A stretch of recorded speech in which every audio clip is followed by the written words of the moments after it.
कौटिल्य अर्थशास्त्र अधिकरण 4 प्रकरण 83 वाक्य कर्मानुयोग। चोरी विषयक अभियोग में बाहरी तथा अंदरूनी साक्षियों से अपराध के देश, जाति, गोत्र, नाम, काम, धन तथा निवास स्थान के विषय में पूछा जाए। जो उत्तर मिले उसको अभियुक्त की बात से मिलाया जाए। अभियुक्त से पता लिया जाए कि पकड़े जाने से पहले रात में कहाँ थे तथा दिन में क्या काम करते थे। यदि उसको उत्तर अन्य प्रमाणों से सत्य जंचे तो उसको निरपराध मानकर छोड़ दिया जाए, अन्यथा उसको दंड दिया जाए। जब तक काफ़ी सबूत न मिल जाएं, तब तक चोरी के संदेह में किसी से कुछ भी नहीं पूछा जा सकता। यही कारण है कि 3 रात के बाद संदेह में कोई भी पकड़ा नहीं जा सकता। जो भले आदमी को चोर कहकर पकड़वावे या चोर को अपने घर में छिपावे, उसको चोर के समान दंड दिया जाए। यदि कोई किसी को चोरी के अपराध में पकड़वावे और अभियुक्त पकड़वाने वाले की दुश्मनी तथा शरारत सिद्ध कर दे तो उसको शुद्ध माना जाए। जो निरपराध को कैद करे उसको प्रथम साहस दंड दिया जाए। अपराधी के अपराध को सिद्ध करने के लिए औजार, सलाहकार, सहायक तथा दलालों का पेश करना आवश्यक है। इनकी बात को चोरी के धन का बांटना तथा चोरी के समय आदि से मिलाया जाए। यदि ये बातें ना मिलें तथा अभियुक्त फूट फूट कर रोए तो उसको अचोर समझकर छोड़ दिया जाए।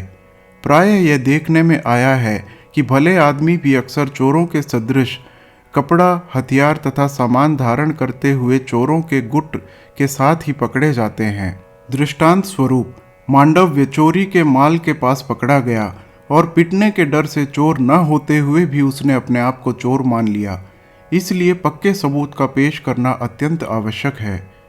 अबोध बालक, वृद्ध, रोगी, मत्त, उन्मत्त, भूखे प्यासे, थके मांदे, अधिक भोजन से परेशान, दुखी तथा दुर्बल लोगों को कोड़े आदि के भयंकर दंड न दें। कुट्टनी, पानी तथा भोजन देने वालों तथा किस्से सुनाने वालों के भेष में खुफिया ऐसे लोगों का उसी प्रकार देखरेख रखें जैसा निक्षेप के चुराने के संबंध में लिखा जा चुका है। जिनका अपराध सिद्ध हो जाए उनको चित्रदंड दिया जाए। गर्भिणी, शुल्की में पड़ी तथा 1 महीने से कम दिन प्रसूता स्त्री को चित्रदंड से मुक्त कर दिया जाए। साधारण स्त्रियों को आधा दंड दिया जाए। औरों की तरह उनसे भी जिरह की जाए। वेदों तथा शास्त्रों में पंडित, ब्राह्मण और तपस्वियों के पीछे खुफिया लोग लगाए जाएं।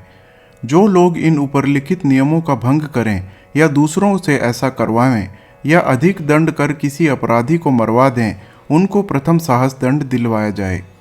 व्यावहारिक दंड 6 प्रकार की छड़ियाँ, 7 प्रकार के कोड़े, 2 प्रकार के ऊपर नीचे के दंड तथा पानी की नली आदि के भेद से 4 प्रकार के हैं। भयंकर पाप कर्म करने वाले को 18 प्रकार के दंड दिए जाएं। दृष्टांत स्वरूप 8 बेतें जंघा पर, 12 बेतें कमर पर, नक्तमाल की 20 बेतें, हाथ पर 32, वृश्चिक बंध, हाथों में सुए गाड़कर चलाना, यवागु, पिलाकर उंगली दिन भर तपाना, सर्दी की रात में मूंछ पर नंगा सुलाना तथा उसके उपकरण, सामान, हथियार, कपड़े लत्ते आदि गधे पर लांद कर मंगाना। इनमें से एक दिन में एक ही दंड दिया जाए। जो लोग पहले से कहकर चीज़ों को चुराएं तथा छीनें, चुराई हुई चीज़ को टुकड़े टुकड़े करके काम में लाएं, खजाला लूटने की कोशिश करें, उनको राजा की आज्ञा के अनुसार एक, अनेक या संपूर्ण दंड दिए जाएं। ब्राह्मण को किसी भी प्रकार के अपराध में कष्ट न दिया जाए। वह किसी के भी साथ व्यवहार न कर सके, इसीलिए उसके माथे पर चोरी में कुत्ते की, खून करने में कबंध की, गुरु की स्त्री के साथ बुराई करने में भगनी की तथा शराब पीने में कलवार के झंडे का छाप डाल दी जाए। छाप डालने तथा जनता में उसके अपराध की उद्घोषणा करने के बाद राजा पाप कर्म करने वाले ब्राह्मण को देश से बाहर निकाल दे या उसको खानों में रहने के लिए भेज दे। प्रकरण 84 राजकीय विभागों का संरक्षण। प्रदेष्टा समाहर्ता द्वारा नियुक्त होकर सबसे पहले अध्यक्षों तथा उनके नीचे काम करने वाले कर्मचारियों के कामों की देखरेख करें। जो लोग खानों तथा बहुमूल्य पदार्थ के कारखानों से बहुमूल्य पदार्थ या हीरा जवाहरात चुराएं, उनको मृत्युदंड दिया जाए। साधारण पदार्थ तथा लकड़ी के कारखानों में से जो साधारण पदार्थ या जीवनोपयोगी आवश्यक पदार्थों को चुराएं, उनको प्रथम साहस दंड दिया जाए।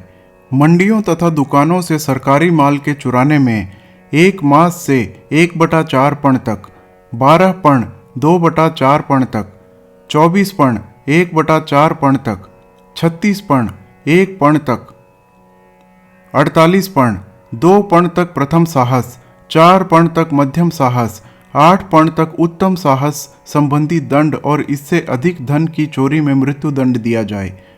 जो कोठा, दुकान, खलपान तथा शस्त्रागार से अनाज, जरूरी का सामान और प्रकार का माल चुरावे, उसको ऊपरलिखित दंड का आधा दंड दिया जाए।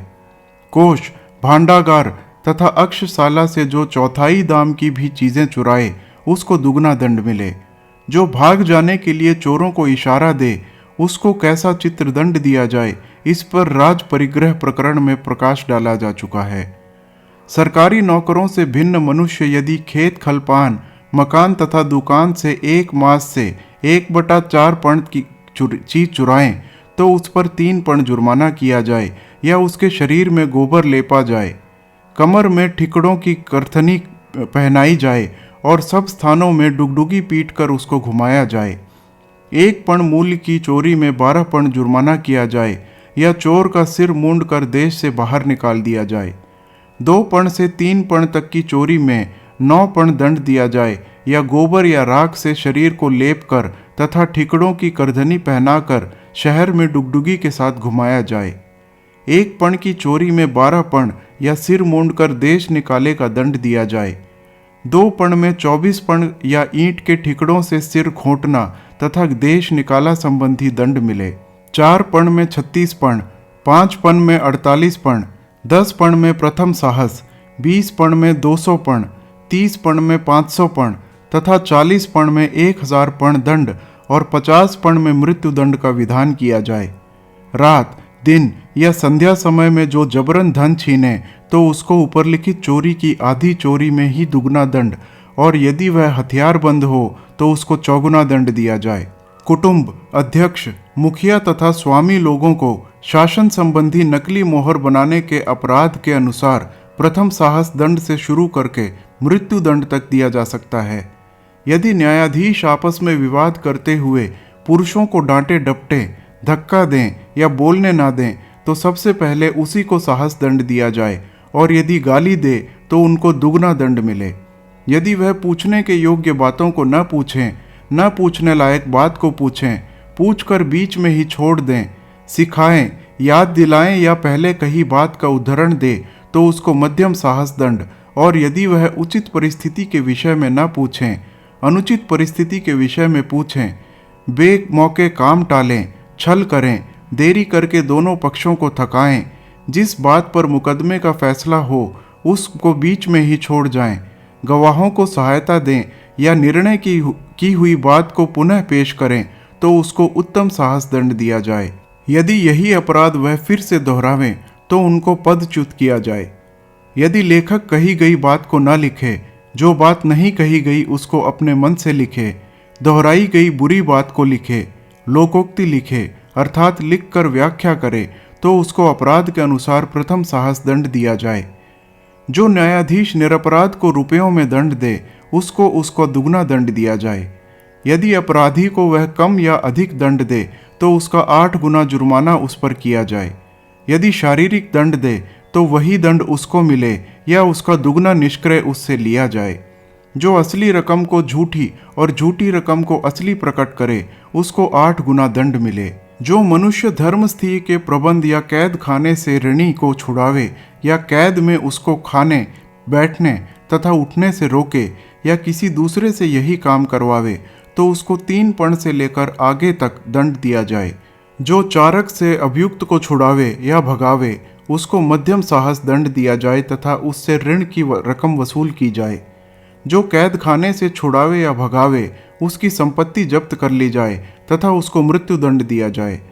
कैदी की शरारत के बिना ही यदि जेलर कैदी को काल कोठरी दे, तो उस पर 24 पण, यदि शारीरिक दंड दे तो दुगना, यदि दूसरे स्थान पर ले जावे या खाना पीना ना दे तो 96 पण, यदि तकलीफ दे या घूस ले तो मध्यम साहस दंड और यदि जान से मार डाले तो 100 पर्ण उस पर जुर्माना किया जाए। इसी प्रकार यदि वह गिरवी रखी या कैद की गई दासी के साथ बुराई करे तो प्रथम साहस दंड, चोर या मृत पुरुष की स्त्री के साथ खराबी करने पर मध्यम साहस दंड, और कैद में पड़ी भले घर की औरत के साथ जबरदस्ती करने पर उत्तम दंड उसको दिया जाए। यदि इस ढंग पर अपराध करने वाला कोई कैदी हो तो उसको मृत्यु दंड मिले। असमय में घूमने के अपराध में कैद की गई भले घर की औरत के साथ बुराई करने पर भी मृत्यु दंड ही दिया जाए। दासी के संबंध में प्रथम साहस दंड हो। जो चारक को तोड़े बिना ही कैदी को भगाए उसको मध्यम साहस दंड, जो तोड़कर भगाए उसको मृत्यु दंड मिले।